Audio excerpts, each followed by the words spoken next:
Vous êtes nombreux à nous préférer pour vous informer. Bonjour et bienvenue à ce journal. Les membres du parti Union progressiste ne se reconnaissent pas dans les déclarations du parti Les Démocrates suite à leur sortie médiatique du mercredi 10 février 2021. Ils l'ont fait savoir ce jeudi à la faveur d'une conférence de presse. Ouverture ce jeudi d'un atelier d'évaluation du niveau de mise en œuvre des contrats de performance et des projets d'établissement du projet d'appui à l'enseignement secondaire au Bénin, volet médiation sociale. Les détails dans cette édition.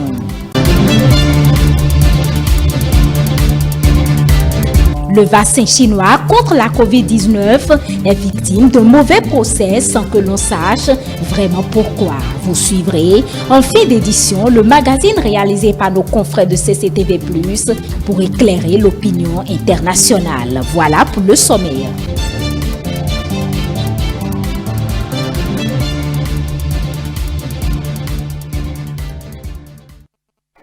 Au lendemain de la sortie médiatique du parti Les Démocrates, le groupe parlementaire Union progressiste est monté au créneau ce jeudi 11 février 2021 à son siège. Augustin Arouanvoye-Bla et les siens ont apporté des clarifications suite à certaines affirmations du parti de l'opposition. Le reportage de Mathieu Boucan. Chers amis journalistes, nous ne vous aurions pas fait appel une deuxième fois en une semaine s'il n'y avait pas eu une énième provocation des responsables du parti Les Démocrates. Le groupe parlementaire Union progressiste a tenu à faire certaines mises au point par rapport à ce qu'il qualifie à une énième provocation du parti Les Démocrates. En effet, les démocrates ont tenu un point de presse ce mercredi 10 février 2021, dénonçant certains méfaits de la part du pouvoir de la rupture. Dans leur déclaration, les démocrates auraient affirmé qu'il est difficile à leurs militants et journalistes de se rendre aux activités de leur parti. Une déclaration que le groupe parlementaire Union progressiste rejette. Leur point de presse n'est-il pas un démenti sanglant à cette allégation gratuite et fallacieuse qui, en elle seule, vide de toute sa substance leurs propos? La réalité est que la liberté d'expression est consacrée par la loi fondamentale de notre pays. Et le gouvernement du Bénin s'emploie à la garantir tous les jours. L'autre déclaration faite par le parti Les Démocrates serait que la rupture gruge et terrorise les populations. Très remonté par ses propos, le porte-parole du groupe parlementaire Union progressiste s'interroge et réclame donc des preuves venant du camp adverse. Sur quelle base les affirmations se fondent-elles? Comment l'État gruge-t-il les populations? Tout le monde n'est pas amnésique dans le pays où nous avons la preuve que dans un passé récent, la déperdition des finances publiques était palpable, puisque les réalisations qui ont cours aujourd'hui en apportent la preuve. Des menaces réelles pèsent sur notre pays, enlèvements ciblés, des arrestations sélectives, etc. Quand on est en position de dirigeant politique avec la moralité et l'éthique nécessaires et qu'on aspire à diriger, on n'avance pas des propos aussi graves sur son pays avec autant de légèreté. On a besoin d'avoir de la retenue et disposer de la preuve de ces allégations. La troisième affirmation qui fâche les parlementaires UP est relative au sujet du parrainage sans détour. Augustin Arouanvoye-Bla situe les responsabilités. C'est un choix qu'ils ont fait. Qu'ils aient le courage de l'assumer au lieu de se dédire à longueur de journée. Tantôt, on leur a refusé le parrainage. Tantôt, même si on le leur donnait, ils ne le prendraient pas. Tantôt encore, ils ont instruit leur duo magique à aller déposer leur dossier sans parrainage pour prouver leur volonté de compétir. Cette frange de l'opposition, les démocrates, dont nous connaissons le passé peu glorieux, disent ne se faire aucune illusion sur la volonté du président Patrice Talon de ne vouloir d'une compétition réelle.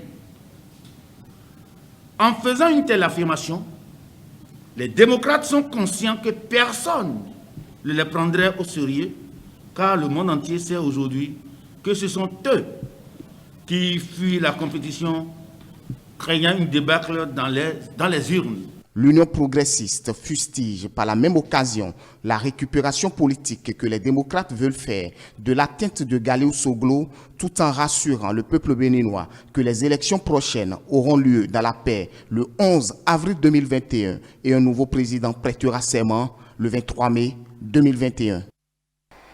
Ouverture ce jeudi 11 février 2021 de la 6e édition du dialogue politique entre le Bénin et l'Union européenne.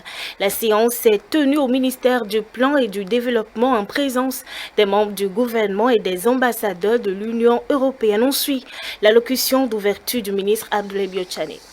Plusieurs sujets d'intérêt commun étaient à l'ordre du jour de l'ouverture de cette 6e édition du dialogue politique entre le Bénin et l'Union européenne. Entre autres thèmes qui focalisent les attentions à cette rencontre, on retient les préoccupations sécuritaires, les questions économiques et les questions politiques liées à la promotion des droits de l'homme et aux prochaines élections présidentielles. Il nous permettra aussi de présenter le nouvel paradigme du partenariat entre l'Union européenne et l'Afrique et du nouvel accord post-Cotonou.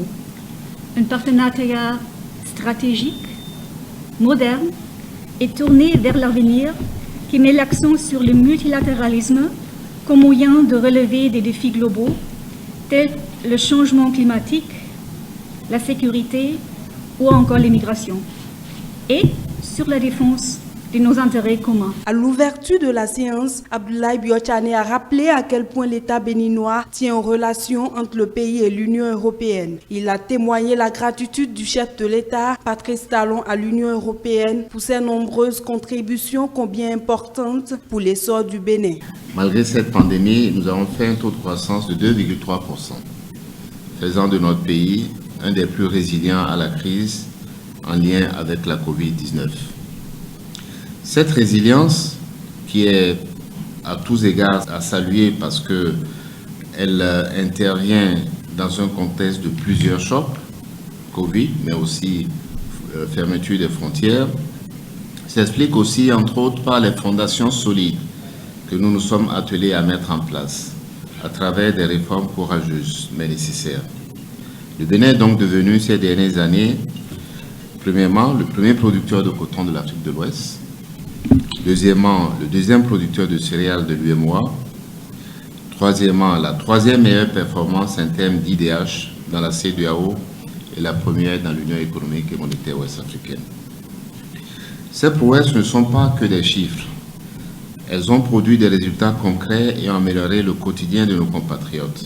Ces résultats, qui ne sont qu'une partie de nos succès, traduisent la mise en œuvre méthodique de notre programme d'action de gouvernement, qui repose sur l'approche des deux piliers, investissement d'un côté et réforme de l'autre. Notre approche repose aussi sur un modèle de coopération réussi avec des partenaires crédibles et fiables comme l'Union européenne.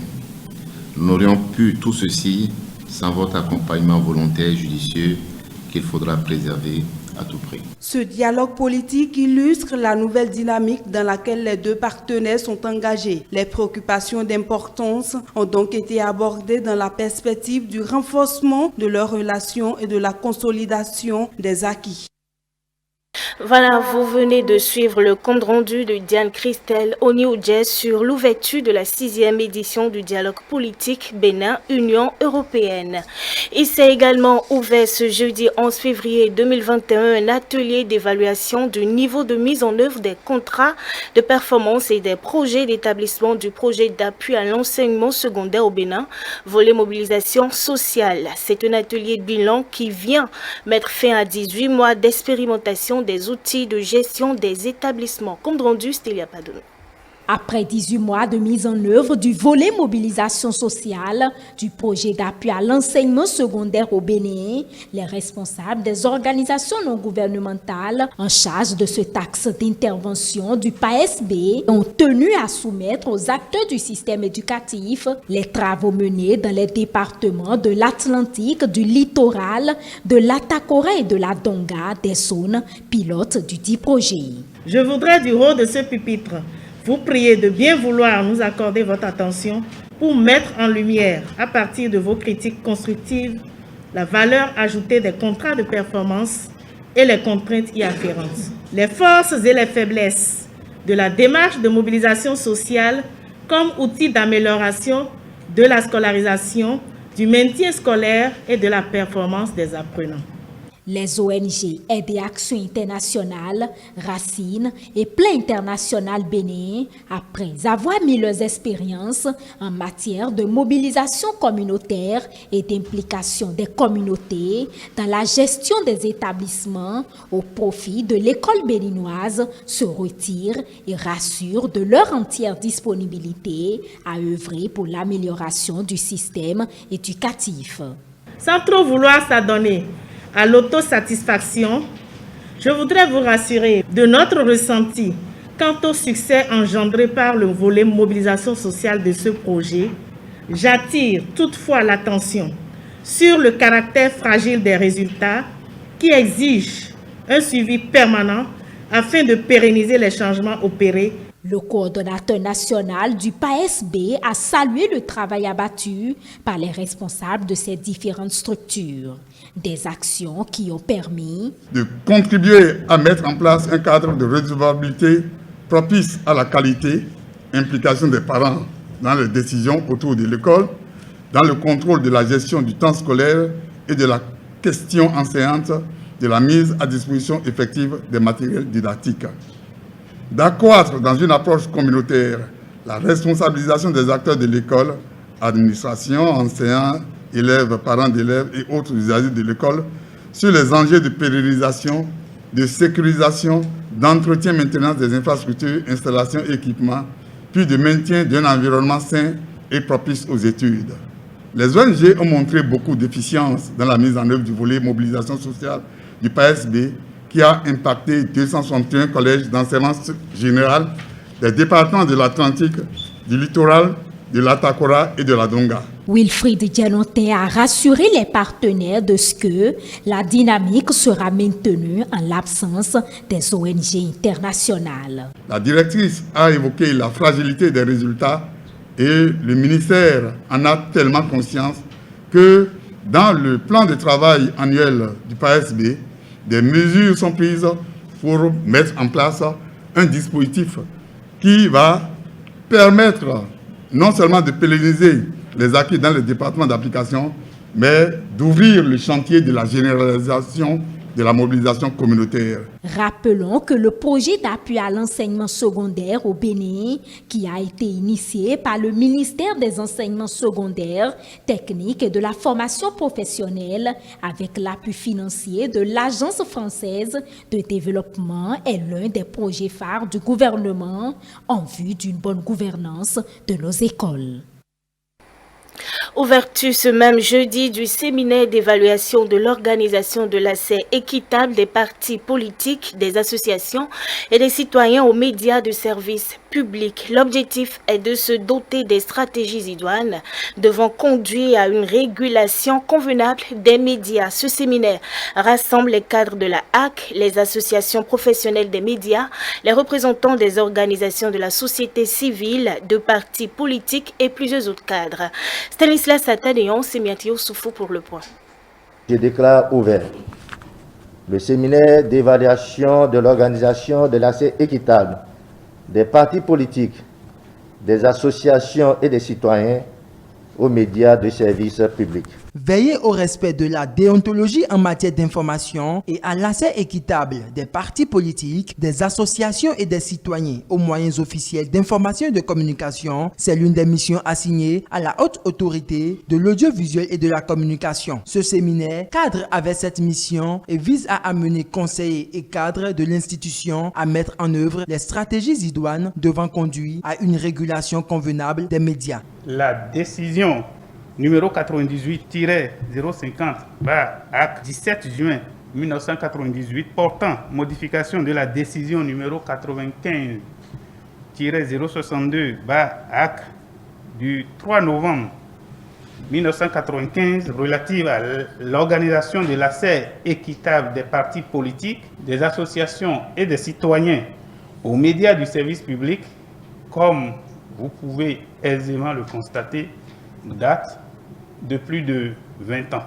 Suite au contexte et aux paysages sociopolitiques qui ont changé, il était nécessaire et urgent de réviser cette décision. Donc nous aurons l'occasion de revisiter et de procéder à la relecture de cette décision au cours de ces assises. Ce séminaire est l'occasion pour la RAC, en tant qu'instance de régulation, de poser les balises afin d'éviter les dérapages avant, pendant et après les élections. Comme vous pouvez vous en douter, les élections sont des moments de fête.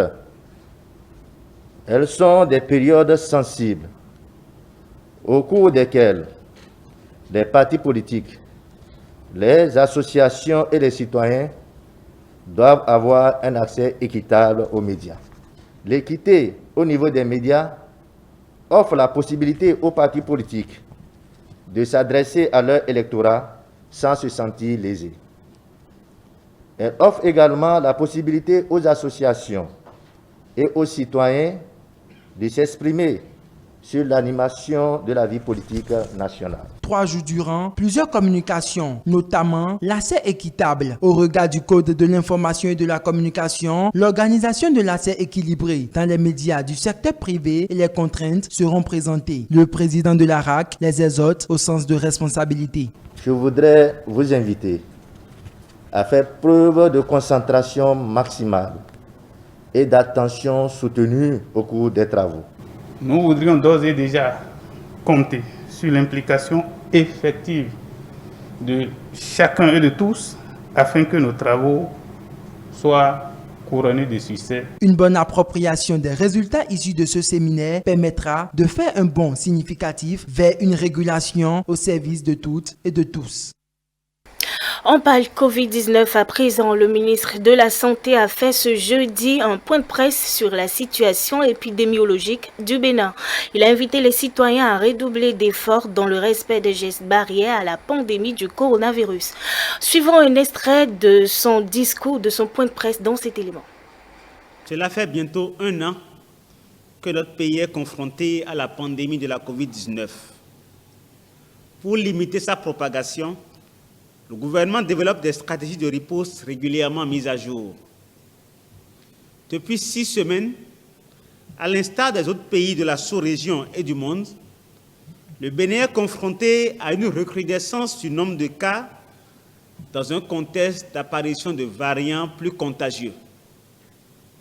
Ainsi, depuis le 1er janvier 2021, le nombre moyen de cas confirmés par jour a quadruplé, passant de 8 à 34, et ces 3 derniers mois, le Bénin a enregistré autant de cas que pendant les 9 premiers mois de l'épidémie, 2726 cas le 1er novembre 2020 et 4625 cas au 9 février 2021. Le nombre de cas graves suit la même tendance.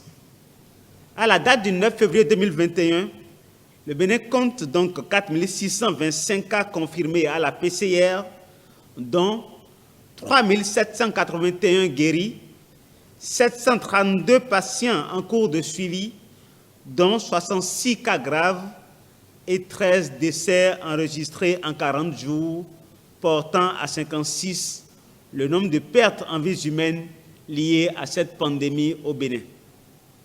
Mesdames et messieurs, il est important de porter à votre connaissance une situation qui mobilise le corps médical ces derniers jours. Il s'agit d'une augmentation du nombre de cas graves et de décès enregistrés dans le rang de sujets jeunes et a priori sans antécédents médicaux particuliers. Ce phénomène nouveau nous interpelle et démontre à suffisance que les personnes porteuses de facteurs de risque que nous connaissons, déjà âge supérieur à 60 ans, diabète, hypertension artérielle, accident vasculaire cérébral, drépanocytose, obésité, asthme, autres maladies cardiovasculaires ayant consulté tardivement, ne sont plus les seules cibles les plus exposées aux formes graves de la COVID-19. Les jeunes le sont également et peuvent développer des formes complexes. Dans le souci de maîtriser la situation épidémiologique, il est plus que jamais impérieux que les dernières mesures prescrites par le gouvernement fassent l'objet d'un respect strict. Parlant toujours de pandémie, mais en Chine, le vaccin chinois est victime d'un mauvais procès sans que l'on sache réellement pourquoi. Nos confrères de la CCTV ont réalisé un magazine pour éclairer l'opinion internationale. Suivez.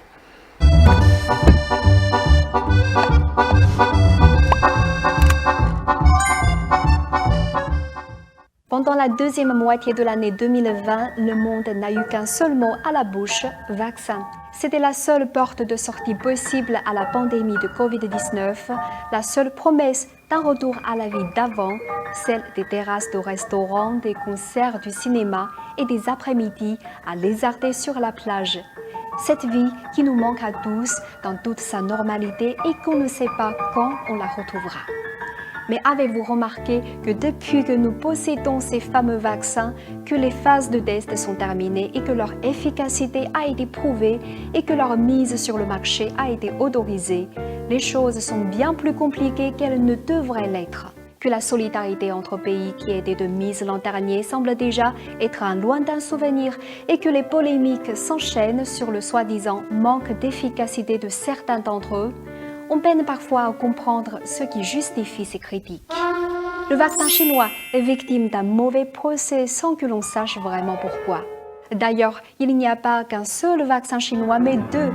Le premier est celui de Sinopharm, validé sous conditions par les autorités sanitaires chinoises le 30 décembre dernier.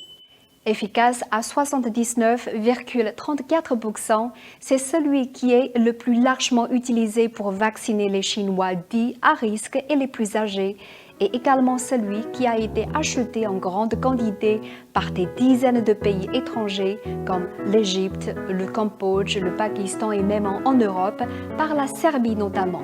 La Chine a également offert des lots de vaccins à certains pays en voie de développement comme les Philippines. Le ministère chinois du Comex a indiqué avoir reçu des commandes de 40 pays étrangers. Aucun effet secondaire grave n'a été constaté chez les patients et à titre de comparaison, rappelons que le vaccin breveté par le laboratoire suédo-britannique AstraZeneca Oxford n'est efficace qu'à 70% pour une injection unique. La méthode de fabrication du vaccin de Sinopharm est traditionnelle et déjà éprouvée, celle que l'on appelle inactivée, c'est-à-dire qu'on injecte au patient un virus mort pour déclencher en lui une réponse immunitaire. Le second vaccin est le Coronavac, issu du laboratoire Sinovac. Son efficacité est moindre, mais jugée satisfaisante selon les critères de l'Organisation mondiale de la santé. Et il empêche les formes graves de Covid-19 de se développer, même en cas d'infection.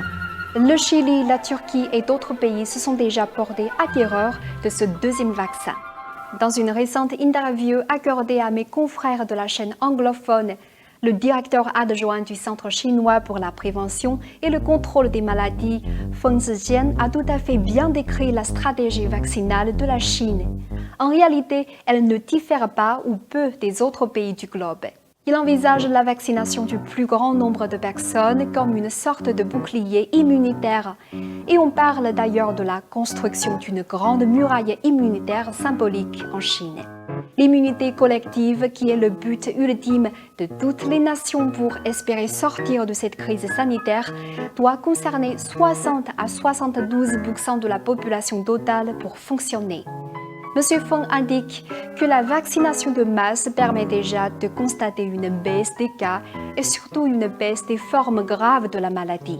La stratégie chinoise est efficace dans le sens où les clusters locaux ont très vite été maîtrisés et les cas importés fortement réduits avec la fermeture des frontières. Pour l'instant, le pays est encore épargné par les variants sud-africains et brésiliens et c'est pour cela que même s'ils ne sont pas recommandés, les voyages de la fête du printemps ne sont pas non plus formellement interdits puisque la vigilance des Chinois combinée au début de la vaccination du grand public semble former une barrière de protection efficace.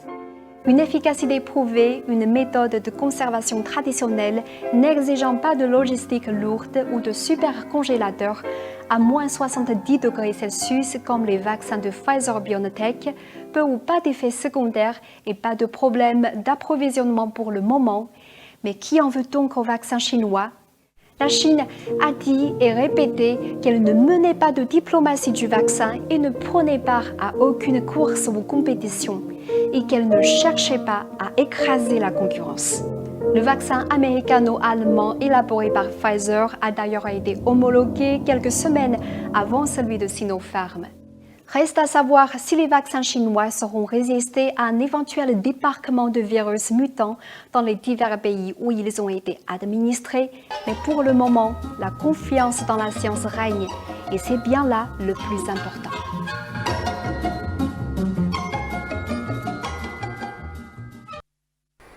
Voilà, mesdames, messieurs, ce sera tout pour ce 13h. Merci de l'avoir suivi. Restez fidèles à nos programmes et bonne suite de programmes sur ETélé.